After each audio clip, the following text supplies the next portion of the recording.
빌립보서 1장 6절입니다. 너희 안에서 착한 일을 시작하신 이가 그리스도 예수의 날까지 이루실 줄을 우리는 확신하노라. 아멘. 자, 시작하신 분도 하나님이시고 진행하시는 분도 하나님이시고 또 성취하시는 분도 하나님이십니다. 오늘 설교 제목을 우리 한번 같이 읽어볼까요? 시작. 우리는 은혜로 삽니다. 우리는 은혜로 삽니다. 우리가 은혜와 사랑의 교회, 줄여서 은사 공동체로 우리가 부르는데, 은혜와 사랑의 교회이기 때문에 우리 2017년도 한 해를 시작하면서 우리의 정체성을, 우리의 아이덴티티를 다시 한번 새롭게 하자는 의미에서 첫째 주와 둘째 주는 우리는 은혜로 삽니다. 그리고 두 번째 주는 우리는 사랑으로 사랑하며 삽니다. 이런 제목으로 말씀을 전하겠습니다. 우리는 은혜로 삽니다. 참 귀한 말씀을 읽었습니다. 빌립보서 1장 6절 말씀. 하나님이 시작하신 일을 결국은 이루신다. God always finishes what He starts. 시작하신 일을 이루신다. 자, 이것은 하나님께서 우리에게 허락하신 구원을 완성하신다. 그런 말씀입니다. 우리의 힘으로, 우리의 능력으로, 우리의 재주로, 우리의 노력으로 구원받는 것이 아니기 때문에 구원받은 것도 하나님의 은혜로 우리가 구원받은 거죠. 자, 그렇다면 하나님이 구원해 주시고 책임져 주시느냐, 안져 주시느냐, 그게 중요하죠. 우리 부모님들이 자녀를 낳으면 이제 태어났으니까 네가 알아서 살아라, 그렇게 말할 수 없는 것처럼, 태어났으면 책임지고 키우는 것처럼 우리 하나님께서 우리를 영적인 생명으로 태어나게 하셨으면 끝까지 책임지시고 실패하지 아니하도록 천국에 이르기까지, 그 나라 가기까지 돌보신다. 또 그 나라 갈 수 있도록 돌보신다, 도우신다, 이끄신다, 그런 뜻입니다. 자, 하나님이 실패하지 않으시고 우리를 천국으로 이끄신다, 그런 말씀이에요. 근데 제가 여러분들의 목사로서 여러분들이 단지 천국에 가는 것으로만 끝나기를 원하지 않습니다. 물론 우리가 다 천국을 가야죠. 근데 여러분들이, 저는 이 땅에서도 정말 잘 살기를 원합니다. 여러분, 우리가 인생을 경주를 하는 거잖아요. 짧아도 70년이고 길면 90년이고 100년인데 그 인생이라는 경주를 여러분들이 정말 잘 하셨으면 좋겠습니다. 이 땅에서도 멋지게 풍성하게 살게 되기를 바랍니다. 그러기 위해서 필요한 것이 뭔가 하면 은혜가 필요한데, 어떤 은혜가 필요한가 하면 하나님의 보존하시는 은혜가 필요해요. Sustaining grace. 그러니까 우리에게는 두 가지 은혜가 필요한 거죠. Saving grace, 구원하시는 은혜. 그 다음에 Sustaining grace, 보존하시는 은혜. 신학 용어로 이렇게 줄여서 말하면 구원과 섭리라고 그래요. 구원과 섭리. 그러니까 우리가 오늘도 섭리 가운데 사는 거예요. 하나님의 돌보심 가운데 사는 거예요. 자, 여러분, 보존하시는 은혜가 반드시 필요합니다. 2017년도 한 번도 여러분들이 걸어가 보지 않은 이 길을 걸어갈 때도 반드시 필요합니다. 우리 삶이 힘들 때 그 은혜가 필요해요. 포기하고 싶을 때, 주저앉고 싶을 때 그 은혜가 필요해요. 더 이상 바른 행실 선택하면서 살기 힘들 때, 그냥 뭐 나만 잘났다고, 나만 왜 이렇게 사나, 에이 나도 막 살래, 이렇게 포기하고 싶을 때, 그때 우리를 지탱하시는, 다시 격려하시고 힘주시는 하나님의 은혜가 필요한 거예요. 그러니까 sustaining power is the power to keep going when you feel like giving up. 막 포기하고 싶을 때 다시 keep going 하게 하는 그 힘, 능력, 그게 하나님의 보존하시는 은총이에요. 2017년도 한 해에도 그 은혜가 여러분과 함께 할 겁니다. 왜냐하면 주님의 약속이기 때문에. 데살로니가 전서에도 있죠. 5장 23절 읽어볼까요? 자, 하나님의 약속입니다. 이것도 시작. 평강의 하나님이 친히 너희를 온전히 거룩하게 하시고 또 너희의 온 영과 혼과 몸이 우리 주 예수 그리스도께서 강림하실 때 흠없게 보존되기를 원하노라. 자, 우리를 흠없이 보존하시는 것이 하나님의 은혜예요.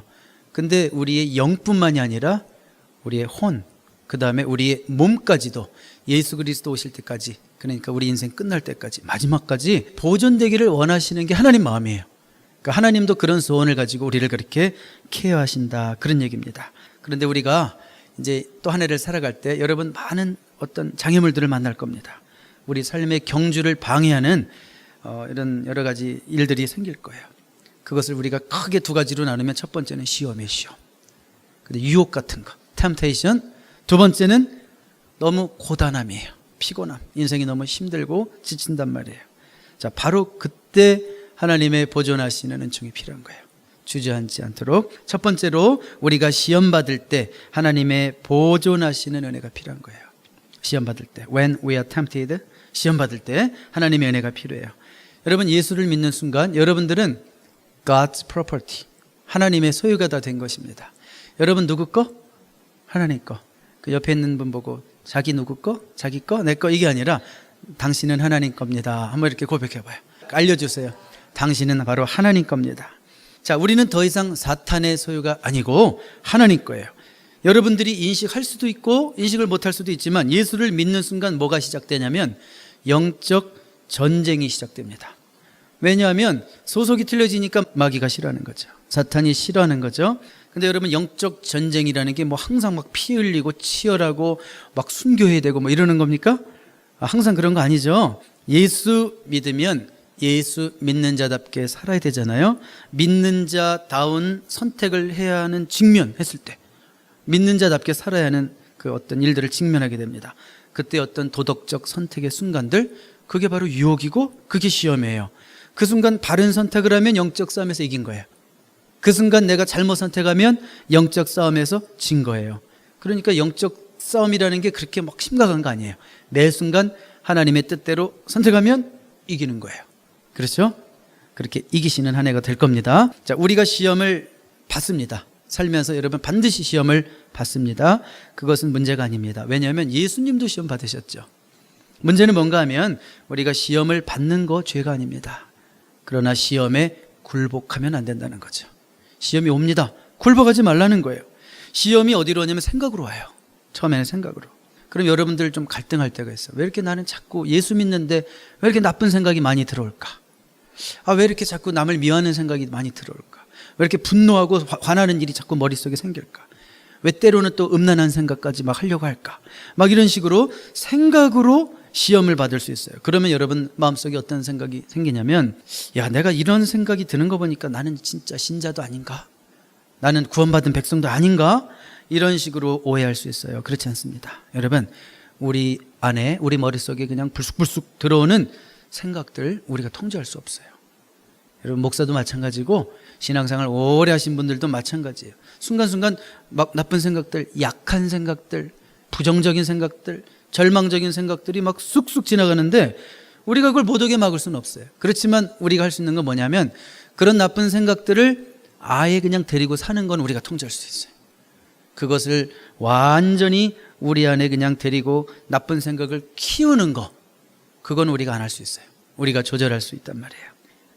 여러분, 예를 들어서 한번 성적 유혹을 생각해 보겠습니다. 성적 유혹을 받는 거 정상이에요? 비정상이에요? 남자면 여자에게 유혹받아요? 남자에게 유혹받아요? 그러니까 성적으로 유혹을 받을 수는 있어요. 그 유혹 자체는 죄가 아닙니다. 성적인 느낌도 하나님 주신 선물이에요. 그러니까 번개불이 튀고 전기불이 튀어서 남자 여자가 만나는 거예요. 자, 그러나 attraction과 lust는 다르다는 거예요.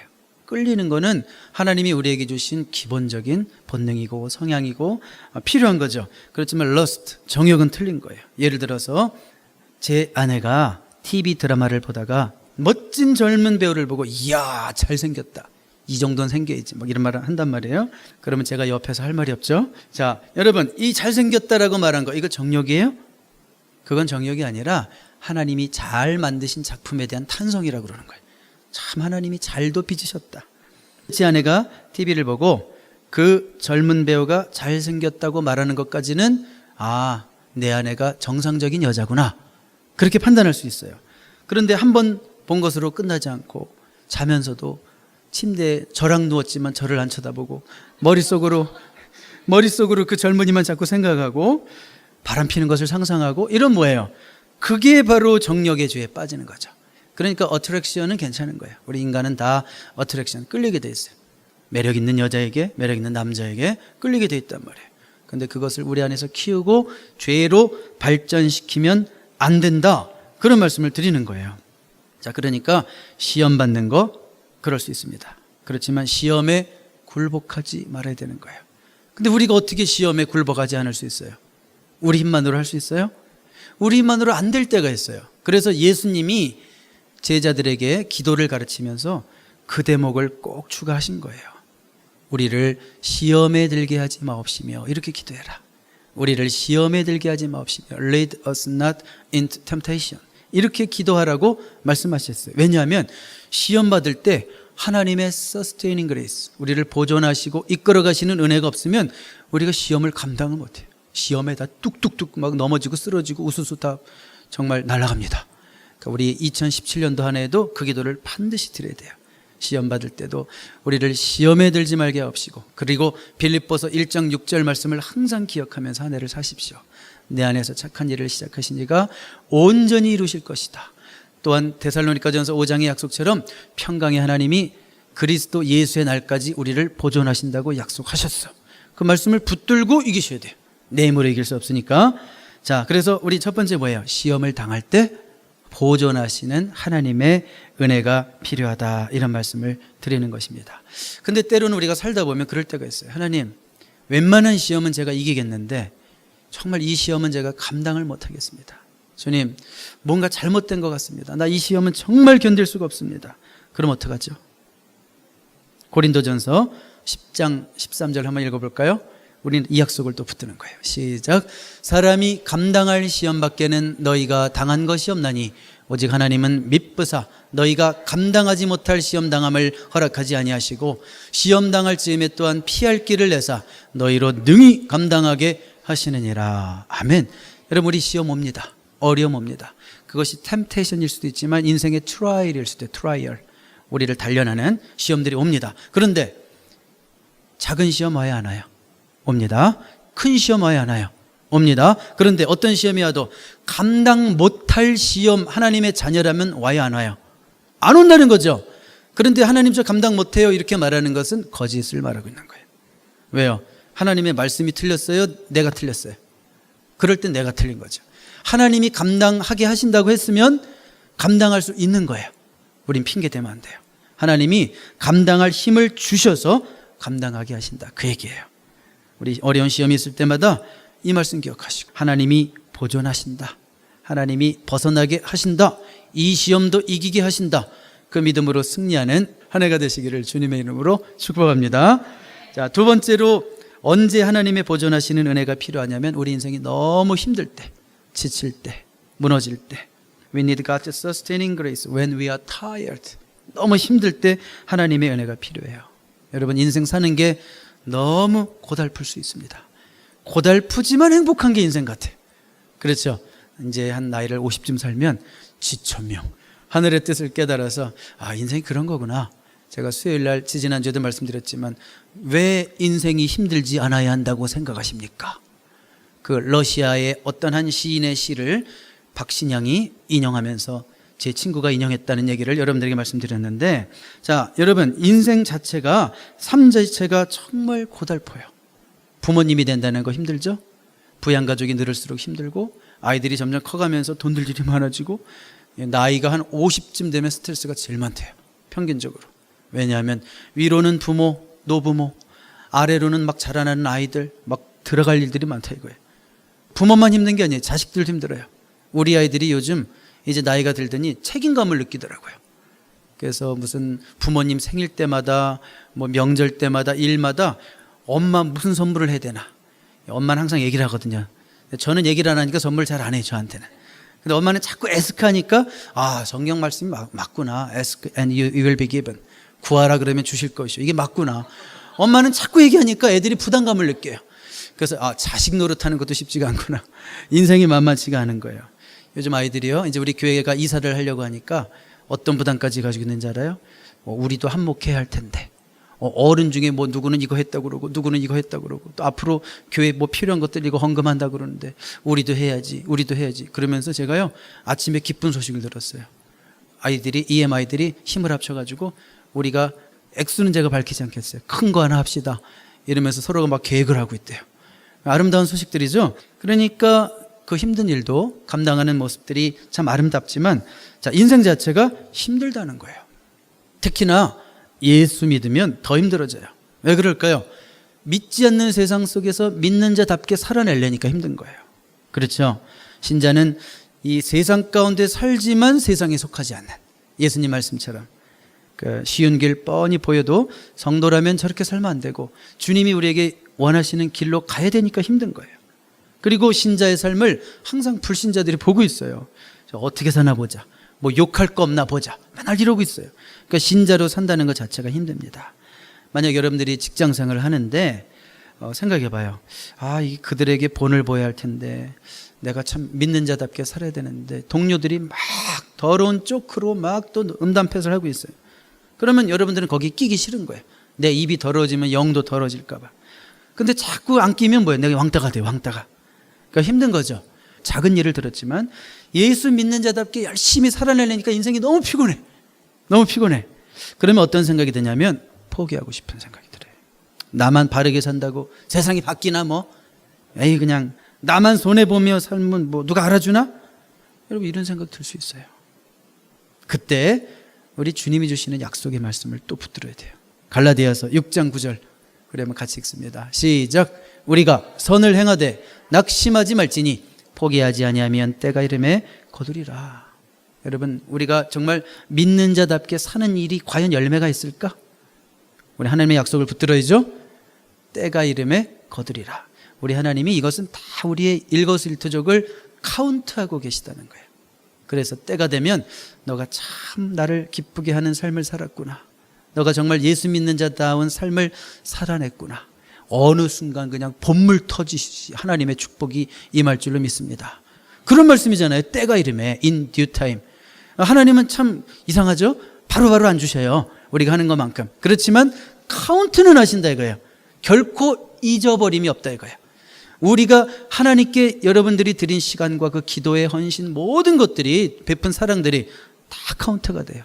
설령 이 땅에서 좀 못 받고 가는 사람도 있어요. 그 하늘의 보화를 쌓는 거니까 더 감사할 일이죠. 그러니까 열매가 있으니까 포기하지 말고 견디는 거예요. 여러분 2016년도 한 해도 잘하셨는데 2017년도에도 여러분들이 정말 열심히 심으면 개인적으로 또 직장에서도 그러니까 사업적으로도 또 교회적으로도 우리 하나님께서 주시는 놀라운 열매를 맛보게 될 줄로 믿습니다. 포기하지 마십시오. 포기하게 되면 웃음을 잃게 돼요. 우리 믿는 자들이 믿는 자다움을 포기하는 순간 견디지 않겠다 그런 뜻이거든요. 그러면 성도들에게 웃음이 사라져요. 쉽게 생각할 수 있습니다. 우리가 일상에서 너무 피곤하면 이제는 집안에 가서도 안 웃어요. 어떤 아버지는 일 끝나고 집에 돌아오면 웃을 여력이 없어요. 아이 얼굴 쳐다볼 힘도 없어요. 와이프 얼굴 쳐다볼 힘도 없어요. 여력이 없단 말이에요. 자, 그럴 때도 웃을 수 있느냐 이거예요. 여러분 신앙생활 하다 보면 항상 신바람만 나니까 교회도 막 매주 막 새로운 사람들이 막 몰려오면 여러분 웃지 말라 그래도 웃어요. 그렇죠? 그런데 안 그럴 때도 있잖아요. 오늘처럼 뭐 출타하신 분도 있고 계시다가 한국 돌아가신 분도 있고 직장에서 연초라고 그래서 못 오신 분도 있고 이렇게 막 몇 분 막 빠지고 그러면 여러분 힘들 수 있어요. 마음에 신년인데 좀 많은 영혼들이 모여줬으면 하는데 그럴 때도 웃을 수 있어요?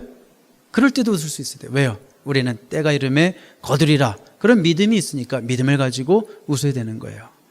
여러분 그런 믿음 가지고 나아가시기를 바랍니다. 참 인생이 힘든 이유 가운데 하나는 뭘까? 이 사회 자체가 너무 경쟁사회예요. 과도한 경쟁사회로 우리를 막 몰아넣습니다. 사실은 여러분 일 자체도 힘들지만 더 힘든 것은 나도 남만큼은 해야 되는데 더 나아가서 내가 남들보다 더 잘해야 되는데라는 경쟁의식이 사람을 너무 힘들게 해요.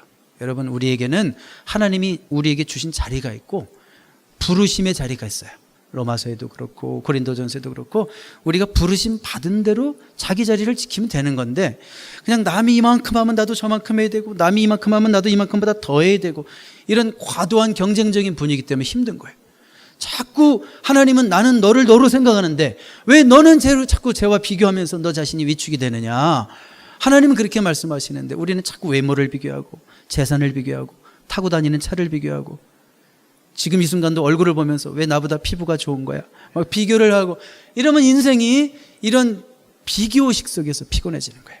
비교의식 속에서 스트레스가 생기고 비교의식이 심해지면 우울증이 생기는 거예요. 여러분 과도한 이런 경쟁적인 분위기를 어떻게 이길 수 있어요? 방법이 없어요. 내려놓는 거예요. 내려놓는 훈련. 내가 막 열심히 해가지고 남들보다 잘하겠다? 그런 마인드 자체가 너무 피곤해요. 우리 인생이 뇌물이 되는 거예요? 여러분 인생의 주인이 여러분이에요? 지금 뭘 얘기하고 있어요? Sustaining grace.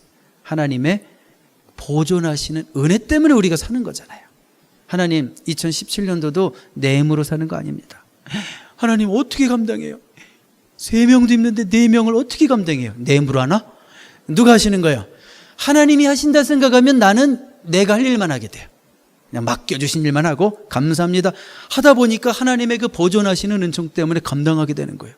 나중에 5도 감당해요. 그러면 그러라는 얘기는 아니지만, 그러니까 우리는 하나님의 보존하시는 은총을 믿으면 지나치게 내가 인생을 꾸려나가야 된다는 그런 억압과 그런 부담에서 벗어날 수 있어요.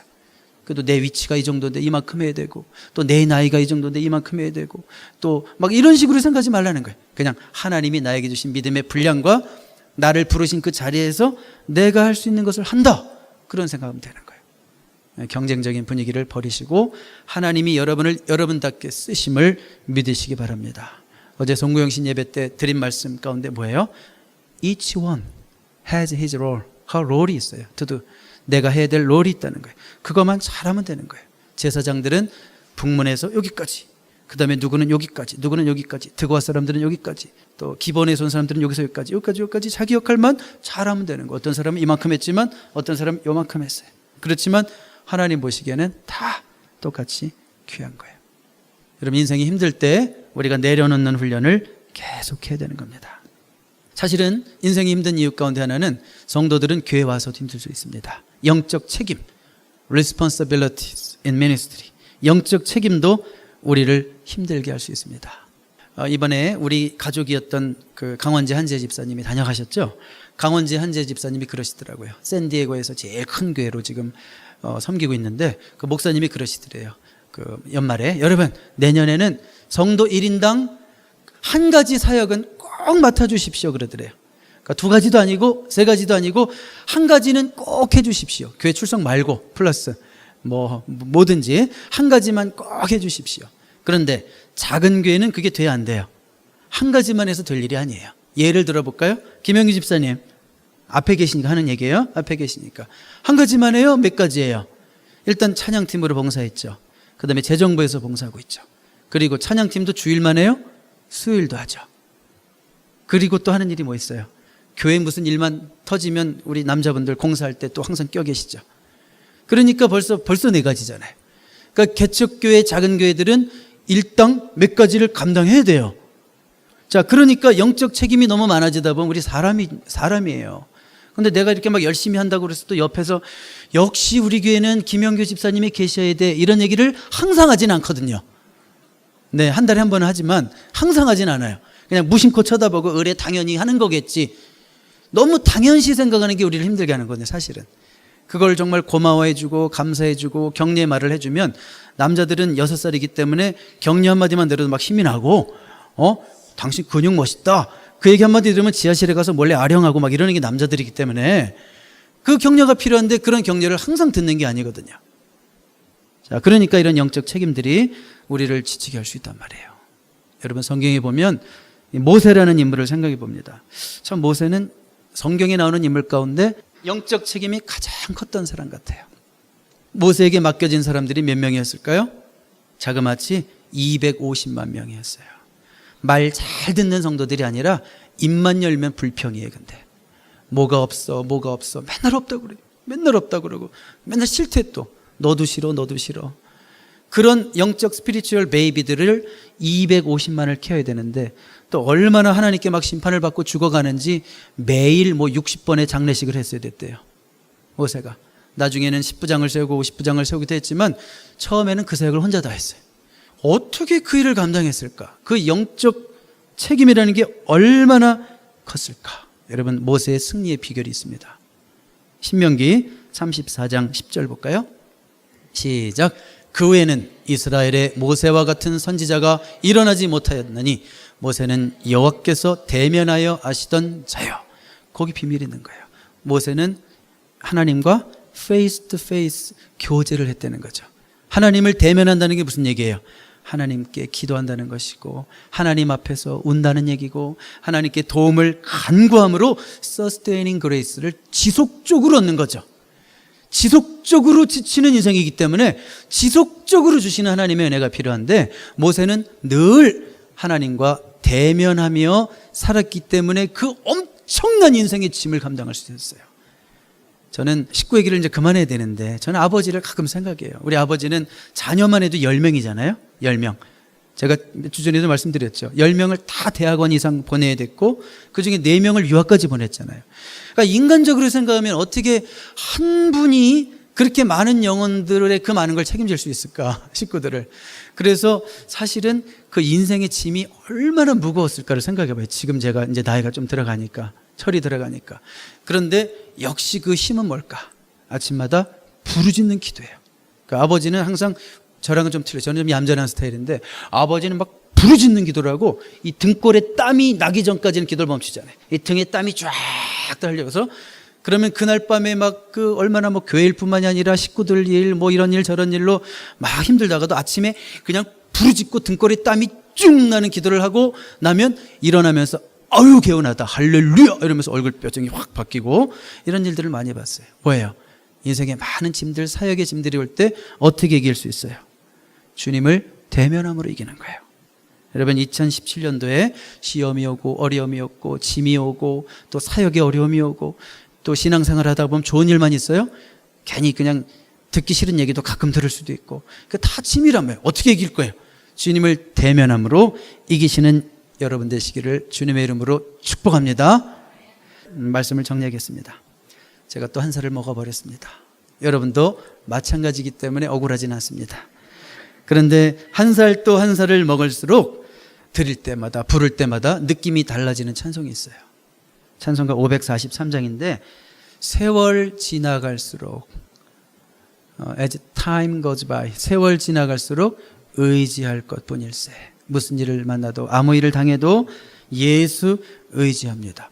그 찬송은 부를 때마다 느낌이 틀려요. 사실은 이 찬양을 처음에 이화 갔을 때 20대 후반에 그때 막 너무 힘들 때 이 찬송이 저에게 큰 힘이 줬는데, 근데 그때와 30대와 40대와 또 50대, 앞으로 60대, 70대 다 틀린 것 같아요.